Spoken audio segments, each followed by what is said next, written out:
Aloha, friends and neighbors. Rollin Frost here, Hawaii astrologer. No, I didn't get to Teotihuacan and didn't have the money. I had to stay home for my solar return, and we'll see how it works out. Anyway, we're going to do the third week in February for you in the Sky Mirror. So this is show 1054. And a notable thing for your week of February 10th to February 19th is that Jupiter is stationing. Jupiter stopping in the sky. Well, it already did for you on February 6th. And it's a big thing. Normally I'd say hooray, hooray, but Jupiter stopped at 23 Libra in square to the full moon point. So it probably means a lot of extra rain and thunder, and the side of Jupiter you might not want to see. The lawyer that saved you in court turns into the greedy guy who got all your money. So I drew him nice and large in orange. He's kind of orangey, you know, Jupiter is. Here's the way the sky looks.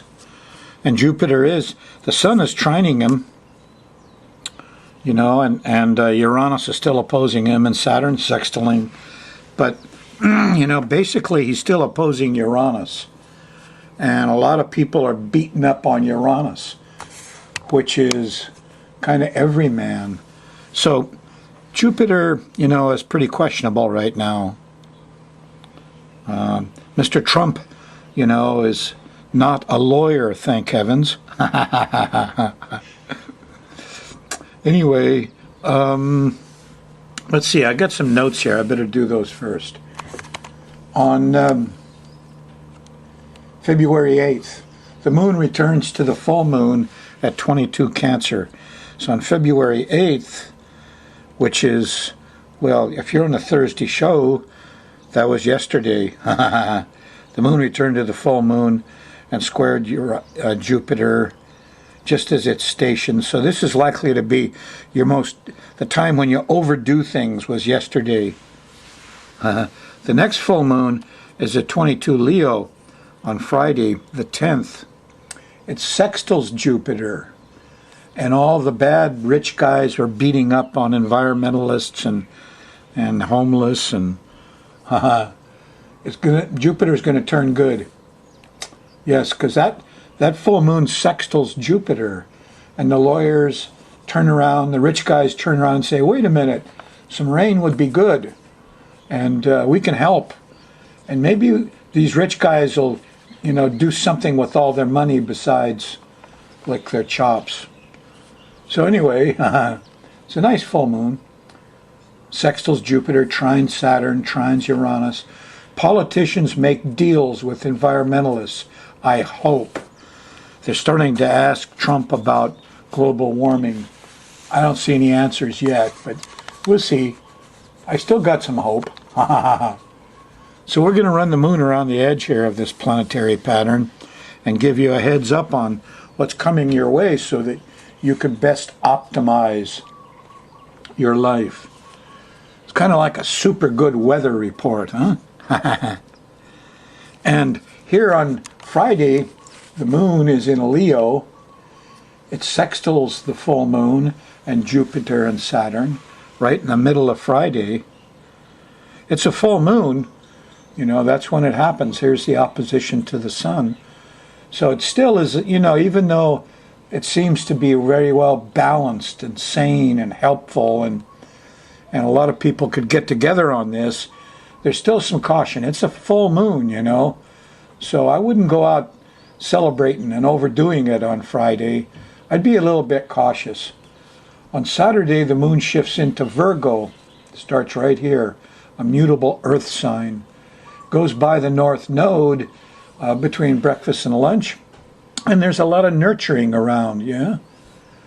But then on Saturday night, here, this is about 10 o'clock, the moon opposes Neptune, and there could be problems with liquids, and doctor, priests, artists, musicians, and dreamy stuff that isn't quite true.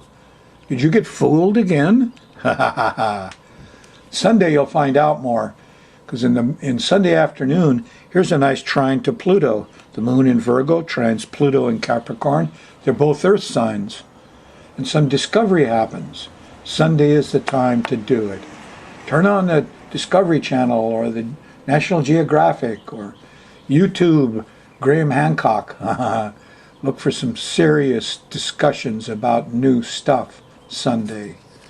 Continues through Monday, but the middle of the day the moon shifts into Libra here. And all the vibes change. Here is a square to Venus. No, it's an opposition, excuse me. So nobody's interested in Venus. And stop whining, girl. So, you know, there's not a lot of peace and a lot of love here Monday night, even though we try. On Tuesday, the moon's still in Libra, and you're going to start catching the T-square. It starts with an opposition to Mars. People are impatient, angry, pissed off. Ask yourself what you're projecting early Tuesday morning. You may get angry on the way to work. You know, let the guy cut in front of you. He's in a hurry too. There's good Mercury in the middle of the day. The kids are happy and your mind and your driving settles down.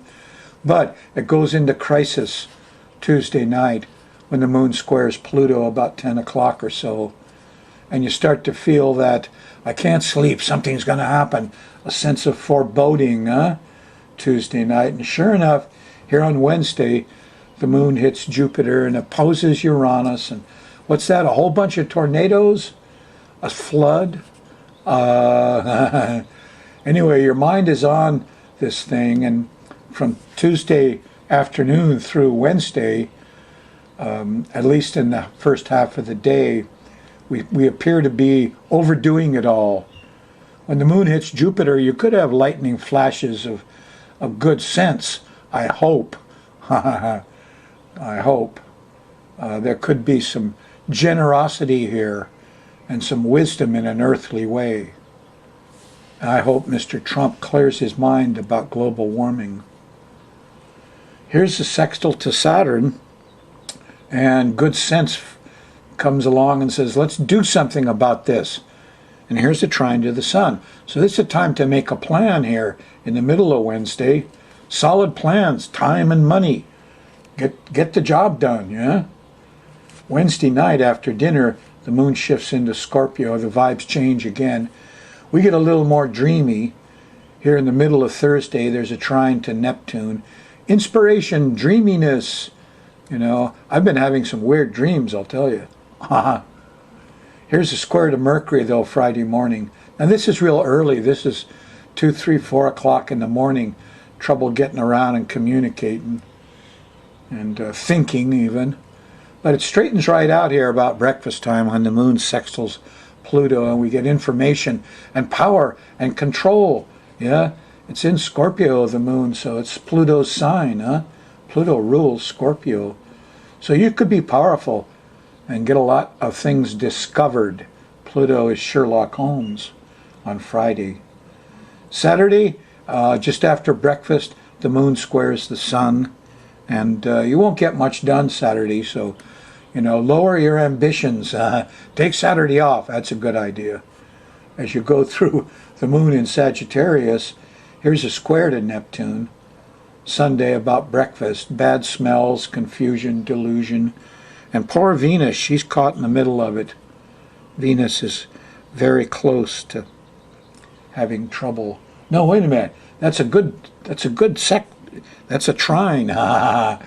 Venus is having fun. And here's Mars, too. Sunday looks like it's for young people. It starts off with Juliet after the confusion and bad smells of the early morning. Juliet says, come on, let's go have some fun, and puts a flower in her hair. And by dinner time, Romeo is courting, and this is the time for young folks and romance on Sunday, the 19th of February. Well, I got some things to share with you. Hello, Father. When you read the Bible and it says heavens, substitute sky. And Jesus talking about his Father in the sky, that's him. He's the Son. You go out on no shadow times, and he's very easy to talk to. But enough. Hey, You deserve a good laugh. If you've never watched a movie called Idiocracy, Idiocracy is one of our favorite movies at my house. There's a saying, Brando has electrolytes. You'll understand when you see the premise of Idiocracy is that the dumbest people have the most kids. And 100 years from now, the world has really gotten dumbed down, and it's a society of idiots. And this one guy winds up in a time travel capsule, so to speak, and wakes up, and he's just a normal guy, but in this time, he's the genius of the world. Anyway, Idiocracy paints a picture of what society could be like if nothing is done. And we keep feeding lead to the kids in their drinking water. But I recommend it. You'll get a lot of laughs out of this. It'll last a long time. So look it up on YouTube, Idiocracy, the movie. A brief comment on the inauguration. It was noticeable that all of the straight media, the corporate media, are all saying, peaceful transition, peaceful transition, peaceful, peaceful, peaceful, again and again and again. And, you know, we hope, huh?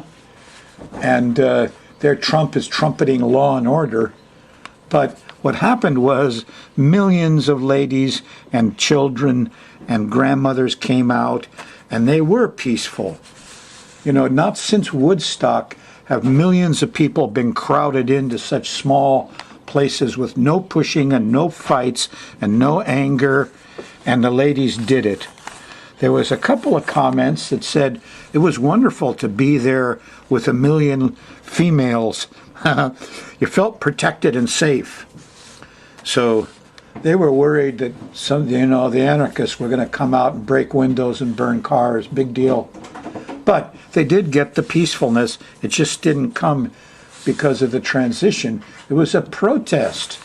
But sure was peaceful.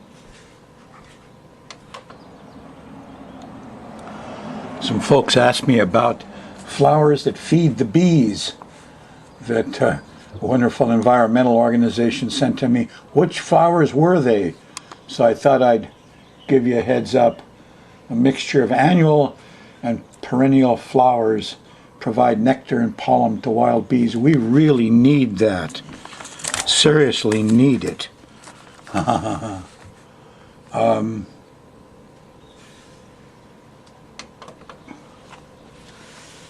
Okay, they listed the flower seeds that they sent me here.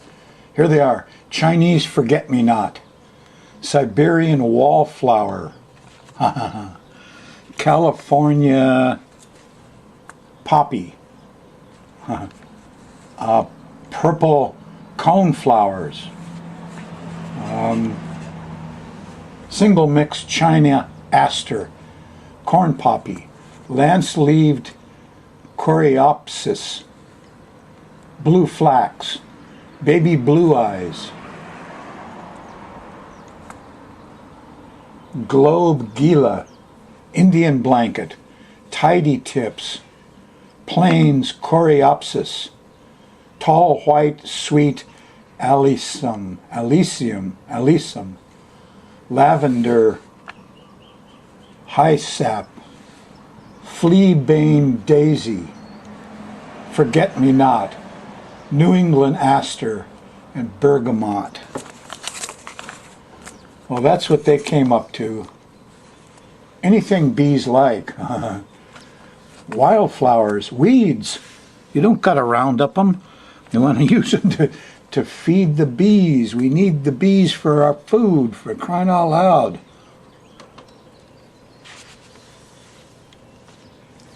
Ah, sweet mystery of life. Lately, I've been delving into some real secret stuff, like beings without bodies. I'm wondering, after we die, do we continue? What evidence is there? I've turned up a lot. At any rate, here's a note.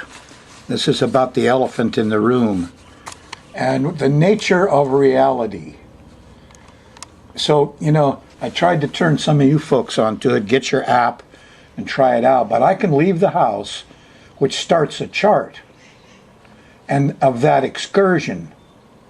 If I leave the house with Venus up at the top of the chart, and I go up to the store, oh, there's long-haired, pretty girls with all over the place. Yes.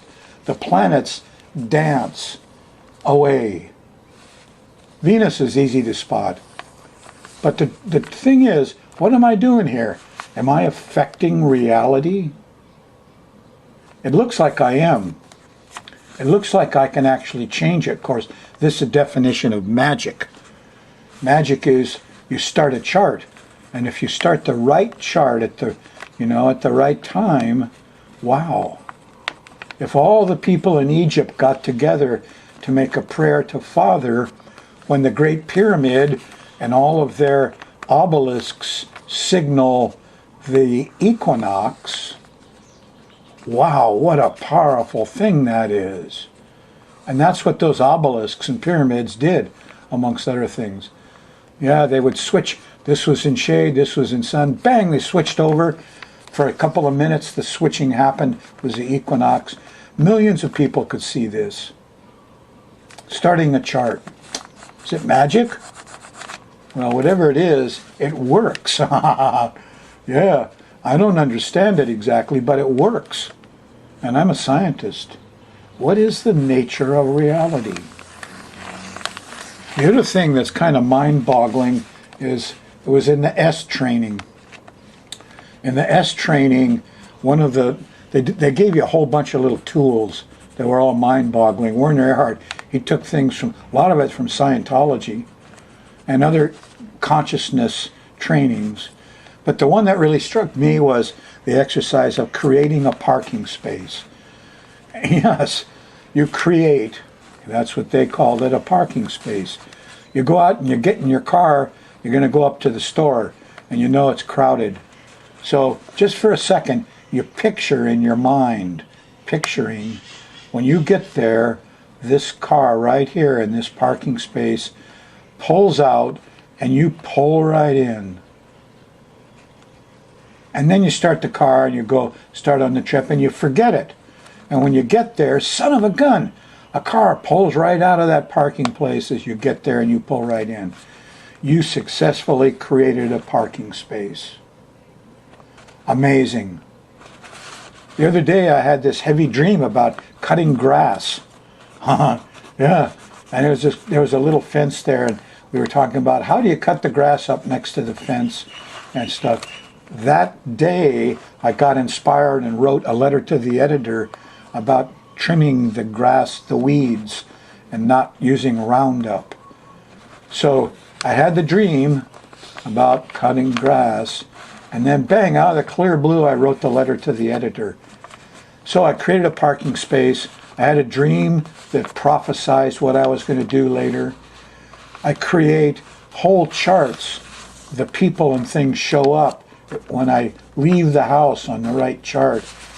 What is the nature of reality? It's not what you think, gang. It's really different. It's not what we all think. There is a sweet mystery of life. Speaking of Scientology, there's a TV schedule. You know what? There's one channel here, and look at this. They've got this lady on who's debunking Scientology. Her name is Ramini. And they got her on here, and here. She's going to try to do... I've audited successfully. It's a wonderful thing. The Scientology is a Uranus thing. It's not a religion so much as it's a technology like astrology.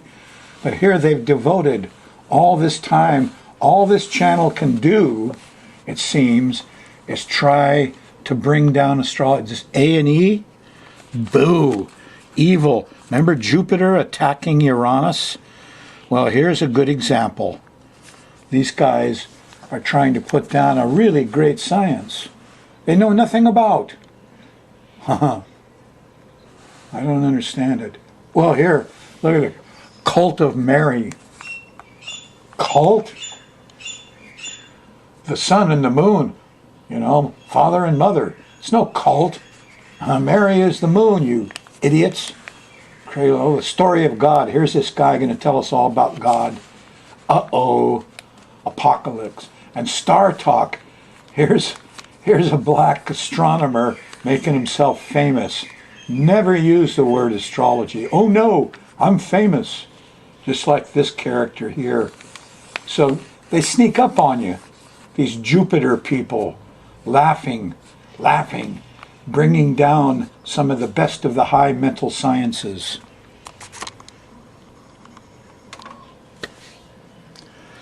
Okay, I was down to the beach this morning, and this little tune kept going through my head.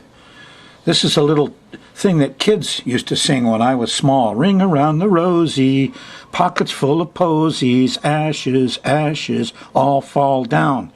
The kids would go around in a circle. When I said all fall down, they'd all sit down, fall on the ground. You know what that was? Well, the bubonic plague, the Black Plague, killed like half of the people in Europe. Yeah. And that's what this was about. The ring around the rosy, when you got the plague, you had these pustules that were red, and they had these rings around them. And you right away, you knew you had bubonic plague. Yeah. So the ring around the rosies described what was on your skin. Pocket full of posies? Well, people carried around herbs, like rose hips. Nostradamus, had one that he put together and sold to people. But they used lots of herbs. Pocket full of posies. People carried herbs trying to protect themselves. Then ashes. Well, they burned down the houses, the clothes, some of the bodies and stuff, trying to get rid of this plague. They knew not what caused it. They had no idea that, their trade routes had brought rats in from the Far East. The rats had fleas. The fleas carried bubonic plague, and they got into their cities where they didn't, they had these spaces between the houses that were just right for rats to go in, but the cats and the ravens couldn't get in there.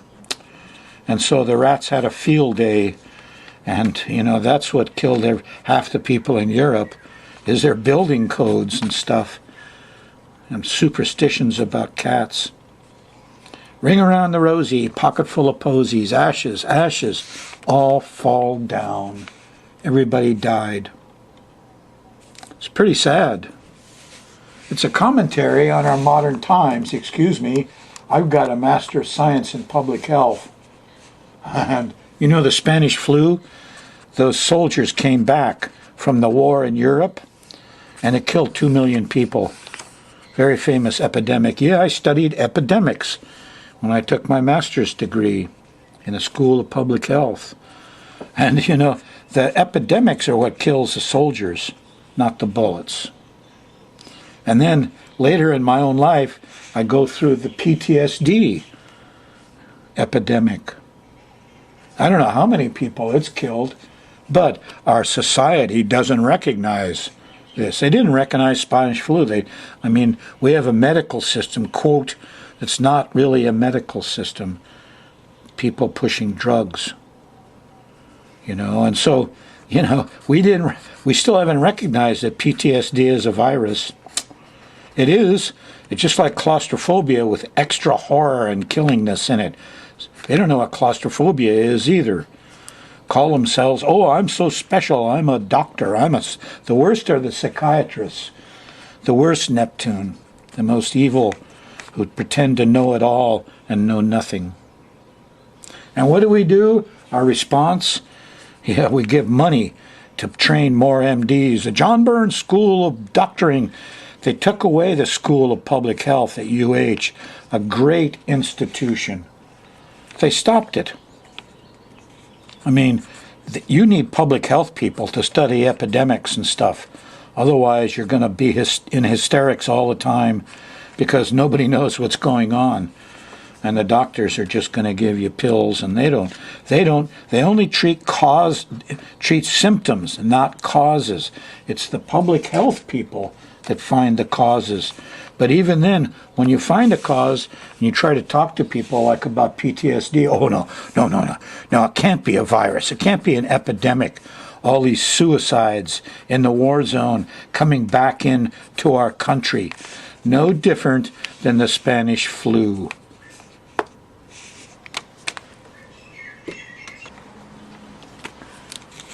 Okay, finally, another dose of Roundup horrors for you. Was January 9th this was published. Roundup causes non-alcoholic fatty liver disease at very low doses. Very low doses that go on for long times. Fatty liver disease, yeah. And this is pretty serious stuff. The article seemed to say that this non-alcoholic fatty liver disease can be reversible. But they also estimate 25% of our population has this problem. It's from Roundup, folks. The little particles dry out, and for months the wind will blow them off wherever they were applied. Are you using this Roundup? Have you noticed that your tolerance for alcohol's gone way down? You got fatty liver disease from that terrible spray you or your neighbors are using. And it isn't just the wet spray, no. It dries out and the little particles fly around. And it happens at very low doses. They fooled us again, didn't they? Oh, Roundup is fine. It's a joke if you watch Idiocracy. They have a drink in Idiocracy called Brando, and they use it for everything. And you say, you're irrigating your field with Brando, and the plants are all dying. Say, Brando has electrolytes. Look, Roundup causes miscarriages and non-alcoholic fatty liver disease, and you and your neighbors have to stop using it. If you don't, well, you're part of the problem, not part of the solution. So get it together. Talk to your friends. Talk to your neighbors. Bend over. Pull the weed. Get out your weed eater. Plant some wildflowers for the bees and let them grow and make your yard beautiful instead of a pile of rocks that is the result of using this terrible, terrible thing. And by the way, thank Margaret Willey, their ex-council lady. I can't believe she didn't get back in office because she's the one that stopped the county. They have a year to phase out Roundup. Good for you, Margaret.